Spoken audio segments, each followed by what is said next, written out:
விநாயகர் புராணம்.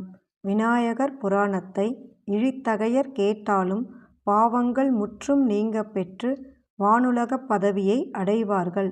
நல் வழியினர் கேட்டாலோ சுயம்புவான கணேசரின் திருவடித் தாமரை நிழலை அடைவார்கள். விநாயகர் புராணம். முதலாவது உபாசனா காண்டம். 62 அங்காரக விநாயக சதுர்த்தி பூஜை முறைகள்.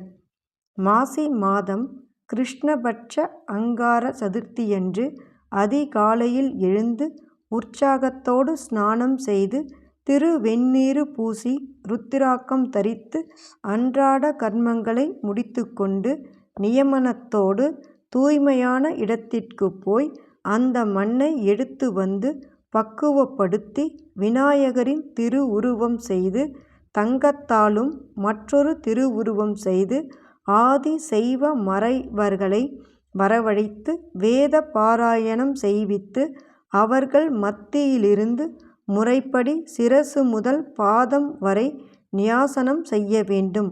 ஆசமனம் பிராணாயாமம் பூசுத்தி முதலானவற்றை செய்து சங்கல்பம் கூற வேண்டும். இவ்வாறு கிருத வீரியன் அனுஷ்டித்த சங்கட சதுர்த்தி விரதமும் குறித்த காலத்தில் சிறப்பாக முடிவடைந்தது.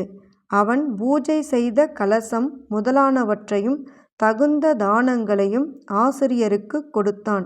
வேதம் ஓதிய பிராமணர்களுக்கு 10,000 பசுக்களையும் அவர்களுக்கு தகுந்த பொன் பொருட்களையும் தானம் செய்து மகிழ்ந்தான். அந்த விரதத்தின் மேலான மகிமையால் கிருத வீரியனின் மனைவியான சுகந்தை கர்ப்பம் தரித்து உரிய காலத்தில் ஒரு புதல்வனை பெற்றெடுத்தாள். மிகவும் அழகு பொருந்திய அக்குழந்தைக்கு கையும் காலும் மட்டும் இல்லாமல் ஊனமாக இருந்தது. அதைக் கண்ட சுகந்தை மிகவும் உள்ளம் குமுறி ஓயாமல் வருந்தினாள். ஆண்டவனே, இது என்ன சோதனை? நான் செய்திருக்கும் தீவினையின் பயனாகவா இத்தனை அங்கஹீனமான அப்பிள்ளையை எனக்கு கொடுத்தாய் என்று பலவாறாகவும் புலம்பி அழுதாள். அரசனும் தன் புதல்வனை பார்த்து அதிக துயரமடைந்தான். இருந்தாலும் அவன் தன் மனதை ஓரளவு தேற்றிக் கொண்டு, அன்பே, நமக்கு பிள்ளையாரின் விரத பலத்தினால் இந்த பிள்ளை பிறந்திருக்கிறான். ஆதலால் இவனுடைய அங்கஹீனத்தை அவரே நீக்கி அருள்வார். நீ எதற்கும் கவலைப்படாதே என்று தன் மனைவிக்கு தேறுதல் வார்த்தைகளை கூறினான். தங்கள் மகனுக்கு கார்த்தவீரியன் என்று பெயரிட்டு அவனை சிறப்புடன் வளர்த்து வந்தார்கள். இப்படியாக 12 வருஷங்கள் கழிந்தன. ஒருநாள் கிருதவீரியனுடைய அரண்மனைக்கு தேத்தாத்ரிய முனிவர் வந்தார். அவரை அரசன் எதிர்கொண்டு வரவேற்று மிகவும் உபசரித்து வணங்கி தன் தவப்புதல்வனின் அங்கஹீனம் நீங்குவதற்கு வழி என்ன என்று கேட்டான்.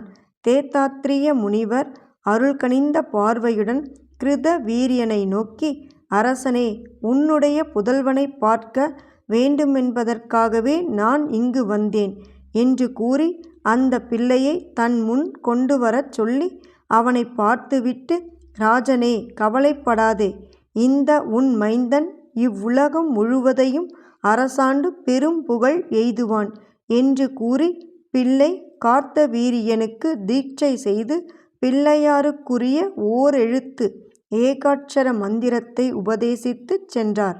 அதன் பிறகு கார்த்தவீரியன் தன் தந்தையின் அனுமதி பெற்று கால் கைகளற்ற தன்னை தூக்கி கொண்டு போய் கானகத்தில் வைக்கும்படி செய்து அங்கு அன்னபானமின்றி சிந்தையில் விநாயகப் பெருமானை இருத்தி ஐம்புலன்களையும் அடக்கி ஒருநிலைப்படுத்தி ஏகாட்சர மந்திரத்தை இடைவிடாமல் ஜபித்து வந்தான்.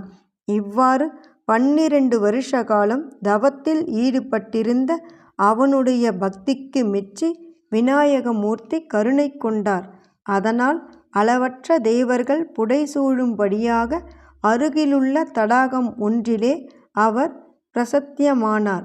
அப்பெருமானது திருவடி தாமரைகளில் ஓடோடியும் சென்று பணிய வேண்டும் என்று கார்த்தவீரியன் பெரிதும் விரும்பித் துடித்தான். என்றாலும் கை கால்களற்ற தன்னால் அப்படி செய்ய முடியாததால் தான் இருந்த இடத்திலேயே மனதினால் அவரை பலமுறையும் வணங்கித் துதித்தான். அவனுக்கு விநாயகர் மனமுவந்து வரமளிக்க முன்வந்து அவனுக்கு 2 கால்களையும் 1000 கைகளையும் தந்து அவற்றிற்குத் தேவையான புஜ பல பராக்கிரமத்தையும் கொடுத்தருளி மறைந்தார். அவருடன் வந்திருந்த பிரம்மா முதலான தேவர்களெல்லாம் அவனை நோக்கி, தவசீலனே, நீ ஒரு கற்பகாலம் வரையில் ஆயுள் பெற்று அனைவருக்கும் நன்மையே செய்து உன்னை எதிர்த்து வரும் பகைவர்களை எல்லாம் 500 பாலங்களினால் ஜெயித்து சிறப்புடன் வாழ்ந்திருப்பாய் என்று வாழ்த்திவிட்டு மறைந்தார்கள். அந்த கணமே கார்த்தவீரியனுக்கு 2 கால்களும் 1000 கைகளும் வளர்ந்துவிட்டது.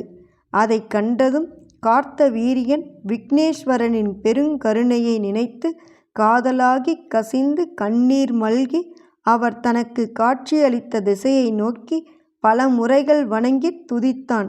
அவ்விடத்தில் அவருக்கு பொன்னாலும் மணியாலும் ஓர் ஆலயம் அமைத்து அதில் பவழத்தினால் அமைத்த விநாயகரை பிரதிஷ்டை செய்து பூஜை செய்து வரலானான். அம்மூர்த்தி பவளத்தினால் அமைக்கப்பட்டிருந்தமையால் பிரவாள விநாயகர் என்றும் அந்த வனத்திற்கு பிரலவாள வனம் என்றும் பெயர் வழங்கலாயிற்று. அந்த பிரவாள விநாயகரின் பெருமைகளை எவராலும் முற்றிலும் எடுத்துச் சொல்ல முடியாது. ஒரு சமயம் ஆதிசேஷன் தனக்கு பூபாரம் தாங்கும் சக்தி வேண்டுமென்று அந்த வனத்திற்கு வந்து விநாயகப் பெருமானை பூஜித்து சக்தி பெற்றான். அதனால் அவன் அந்த வனத்தினுள் ஒரு நகரம் உண்டாக்கி அதற்கு தரணிதர நகரம் என்று பெயர் சூட்டி தன்னை ஆட்கொண்டு அருளிய பிரவாள விநாயக மூர்த்திக்கு தரணிதன விநாயகர் என்று மற்றொரு பெயரும் சூட்டினான். ராவணனும் அம்மூர்த்தியை பூஜித்து இலங்காதிபதியாகும் பதவியை அடைந்தான். பஞ்ச பாண்டவர்களும் அங்கு பூஜித்து துரியோதனனை பாரத யுத்தத்திலே வென்று அரசுரிமை பெற்றார்கள். இவ்வாறு சொல்லி வந்த தேவேந்திரன் சூரசேன மகாராஜனை பார்த்து மேலும் சொன்னான். சூரசேனா, என் தேவ விமானம் இப்போது தோஷத்தின் காரணமாகவே கீழிறங்கி விட்டது. சங்கட சதுர்த்தி விரதம் செய்தவர்களில் யாராவது ஒருவர் அவ்விரதத்தின் ஒரு நாள் பலனை மட்டும் எனது கையில் தத்தம் செய்தால் போதும். இந்த விமானம் மண்ணை விட்டு கிளம்பி விண்ணில் பறந்துவிடும். விநாயகர் புராணத்தின் தொடர்ச்சியை தொடர்ந்து கேளுங்கள். இந்த மனித பிறவி அடைய வேண்டிய பயன்களை எல்லாம் ஒருங்கே அடைந்தோம். ஓம் ஸ்ரீ மகா கணபதியே நம.